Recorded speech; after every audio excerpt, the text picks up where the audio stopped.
Bismillahirrahmanirrahim. وَلْتَكُنْ مِنْكُمْ أُمَّةٌ يَدْعُونَ إِلَى الْخَيْرِ وَيَأْمُرُونَ بِالْمَعْرُوفِ وَيَنْهَوْنَ عَنِ الْمُنْكَرِ. Assalamualaikum warahmatullahi wabarakatuh. Ini yang dimulai dengan kata para ulama minat tulu'il fajar, dari terbit fajar. Terbitnya fajar ini memulai start. Nanti hatta taghrubus syams, sampai tenggelamnya matahari. Tenggelam matahari berarti harus diumumkan. Pengumuman itu lagi disebut dengan azan. Lagi-lagi kalau azan tapi belum waktunya, puasa bisa rusak. Bisa rusak. Karena itu Pak, ibadah ini paling peka dengan waktu. Karena dia batas awal, ada batas akhir. Dia batas awal dan akhir. Nah, karena itu persiapan utama kita baik di masjid ini penting, karena masjid itu alat resmi di masa Nabi untuk dua itu. Itu tentang radio Pak, di belakang baru muncul. Jam ini di belakang. Resminya itu adalah azan. Karena itu dianjurkan begitu masuk waktu berbuka, yang pokok kumandangkan azan.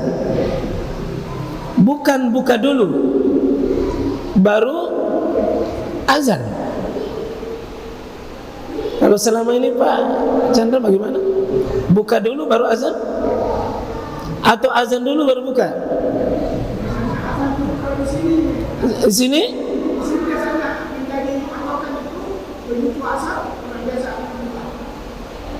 Maksudnya azan di sini atau azan di radio? Azan di sini? Ya. Jadi langsung diumumkan azan. Nah, itu bagus. Ya, bagus Pak. Karena ada sebagian masjid makannya dulu. Sudah makan baru umumkan bahwa sudah berbuka.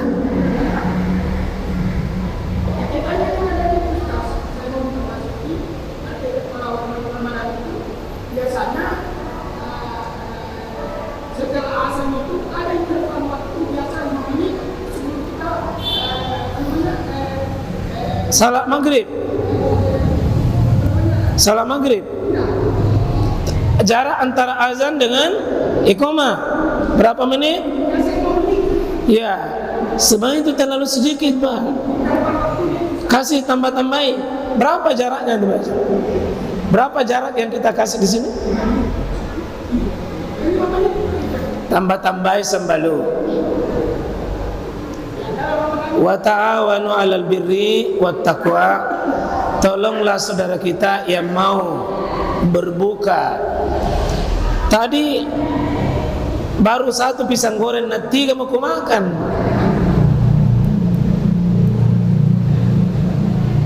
Teh belum diminum. Apalagi selisihnya 4 menit memang nih. Baru 1 menit habis nih waktu. Ini bisa jadi sementara kepedisan lomboknya. Pak kalau bisa nanti diperiksa ini. Di sini belum jam 7. Sini sudah 12. Selisih memang itu. Mana cepat? Emang ini rata-rata jam begini Pak, mesti diupdate setiap bulan. Karena dia akan lari ini.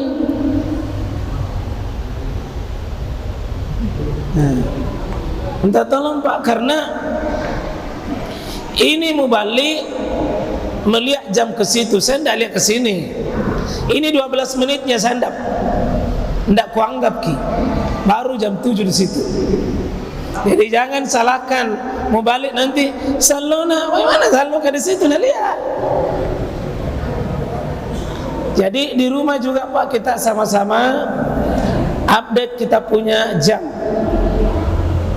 update ulang kita punya jam, ya.